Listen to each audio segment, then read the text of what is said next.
Est-ce qu'il y aura, d'après vous, au Moyen-Orient, un avant et un après donc ces frappes au Qatar, au vu de la stupeur quand même qu'elles ont provoquée depuis avant-hier? Ah, peut-être pas un mouvement aussi radical, mais en tout cas, il va y avoir un glissement significatif de tous les processus de négociation et processus politiques. À l'évidence, nous sommes pendant ces jours, au mois de septembre, au courant de la négociation qui ont lieu actuellement à New York au cours de l'Assemblée générale des Nations unies jusqu'au 23 septembre concernant la création d'un État palestinien. Voilà, cette opération vient à un moment vraiment très délicat. Deuxièmement, aussi vis-à-vis de la négociation pour la libération des otages, où il y avait des avancées, des possibilités d'accord qui étaient très fortement poussées par les États-Unis, et d'où la réaction de Donald Trump d'ailleurs, qui était très fâché de l'opération de Doha.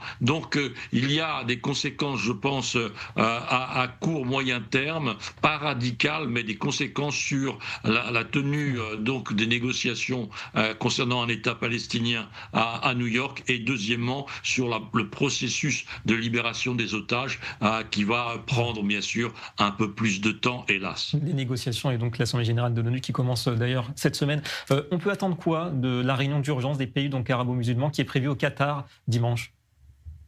Écoutez, cette opération, comme vous le dites, est aussi, d'un point de vue communication, très important. C'est une chose d'avoir des condamnations de différentes capitales, ces capitales restant chez elles. Mais à partir du moment où les envoyés, les ministres des Affaires étrangères se déplacent et constituent un événement, il va y avoir un retentissement beaucoup plus important. Et donc, c'est aussi à mettre au débit de l'opération, à savoir que les États arabes et même plus que ça islamiques vont apparaître beaucoup plus unis, et Israël isolé, puisque les États-Unis n'ont pas été très satisfaits de la décision du Premier ministre.